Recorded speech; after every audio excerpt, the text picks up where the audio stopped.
नमस्कार दोस्तों, बहुत बहुत स्वागत आपका मेरे चैनल पर। लाई हूँ मैं नई पुस्तक आप लोगों के लिए। इसका नाम है चांद, प्रकृति और कवि। दोस्तों आप देख सकते हैं, और इसके रचयिता हैं सुनील मिनोचा जी।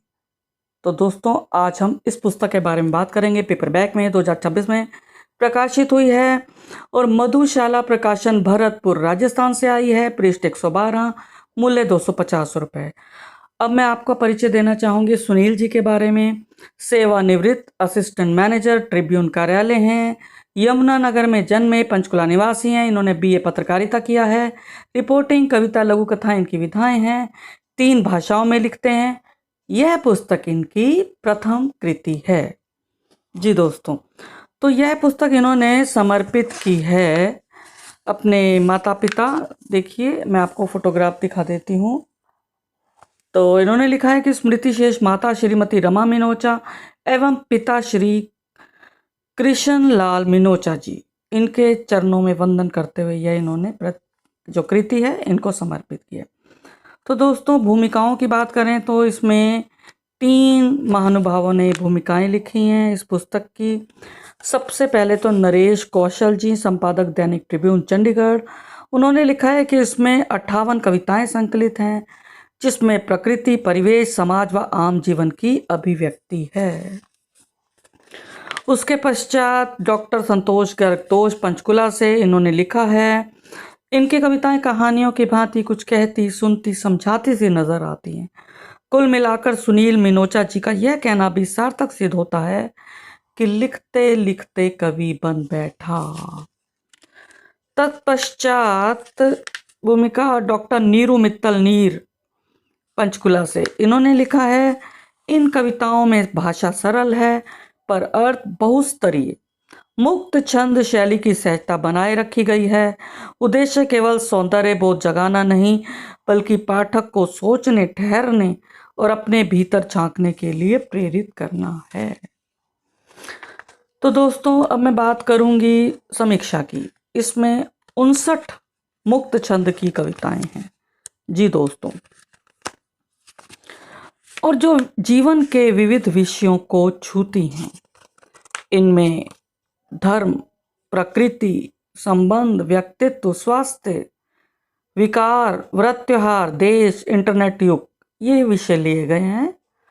इनमें नैसर्गिक सौंदर्य बोध है, भाषा सरल है, गद्य काव्य हैं ये।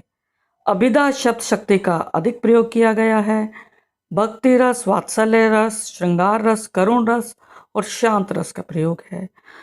इसमें काव्यात्मकता के लिए मुझे ऐसा लगता है कि श्रृंगारित भाषा का प्रयोग करना चाहिए था इनको, क्योंकि श्रृंगार देखिए कविता को बहुत सुंदर बना देता है।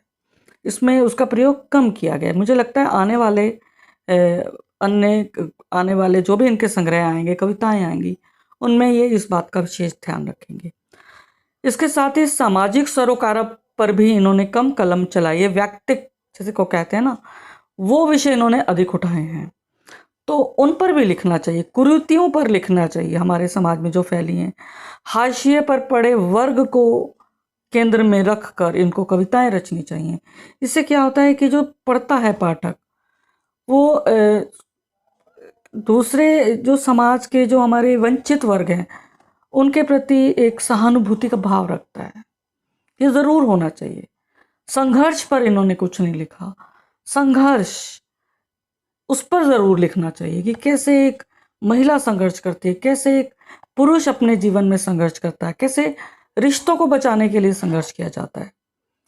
ये मुझे लगता है कि व्यक्तिक जो विषय हैं उनको साथ लेकर चलते हुए यदि हम समष्टिगत कविताएं रची तो उसका प्रभाव ज़्यादा होता है। तो मुझे लगता है कि धीरे धीरे इनकी कलम आगे चलती जाएगी और इन विषयों को भी ये अपनी कलम की नोक पर उठाते चले जाएंगे। तो अब मैं कुछ एक पढ़ना चाहूँगी। गणेश चतुर्थी पर तो इनकी कुछ पंक्तियाँ देखिए। गणेश चतुर्थी है आई, सब और धूम है छाई, आओ गणेश जी का जन्मदिन मनाएं, लड्डू मोदक का भोग लगाएं। और उसके पश्चात देखिए आशा की किरण, ये प्रथम कविता में पढ़ना चाहूँगी। मैं जहाँ भी जाता हूँ एक आशा की किरण अपने साथ रखता हूँ। जाने कब जरूरत पड़ जाए, जाने कब काम आ जाए। दिल में उम्मीदों का संचार लिए सदा अपने साथ रखता हूँ। जाने कब कोई कदरदान मिल जाए, एक दूसरे के कर्म भा जाएं, तदबीर से तकदीर बदल जाए। जिंदगी दे हर किसी को मौका, इंसान है अपनी मूर्खता से खोता। जब दूजे की अच्छी बातें भा जाएं, तब विचार भी आपस में मिल जाएं और दिलों को छूने लग जाएं। ऐसे में कब तकदीर बदल जाए, कब तकदीर बदल जाए। बहुत सुंदर। इन्होंने एक सकारात्मक भाव रखा है कि हमें हमेशा आशान्वित होना चाहिए। बस एक चीज कहना चाहूंगी, प्रूफ की अशुद्धियां कृपया ये सुधार लें तो ज्यादा अच्छा रहेगा। और अब मैं एक कविता और पढ़ना चाहूंगी।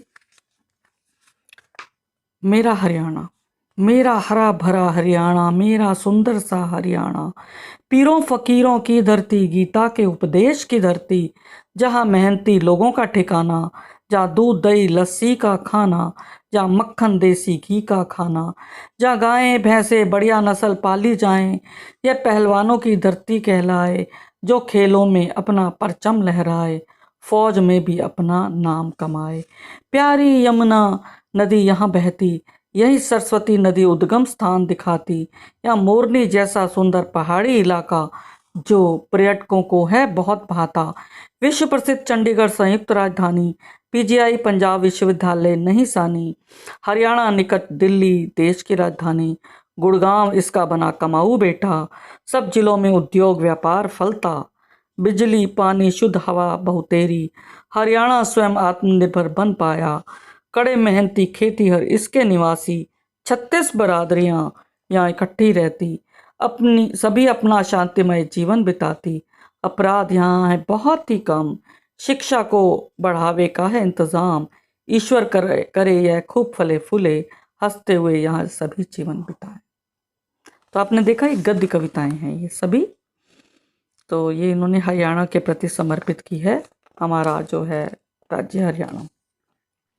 इसके बाद मैं पढ़ना चाहूंगी एक और छोटी सी कविता, जागो रे देशवासियों। कि जागो रे देशवासियों जागो, जागने का वक्त है आया। हिंदुस्तान के निवासी हिंदू कहलाएं, मुस्लिम आतताइयों के है सताए। अफगानिस्तान तक का फैला भारत बना धर्म सभ्यता संस्कृति में महान। नालंदा तक्षशिला जैसे विश्वविद्यालय यहाँ, देश विदेश से ज्ञान प्राप्त करने आते। तब भारत विश्व गुरु था कहलाता। भारत बना व्यापार का मुख्य केंद्र, तब सोने की चिड़िया कहलाया।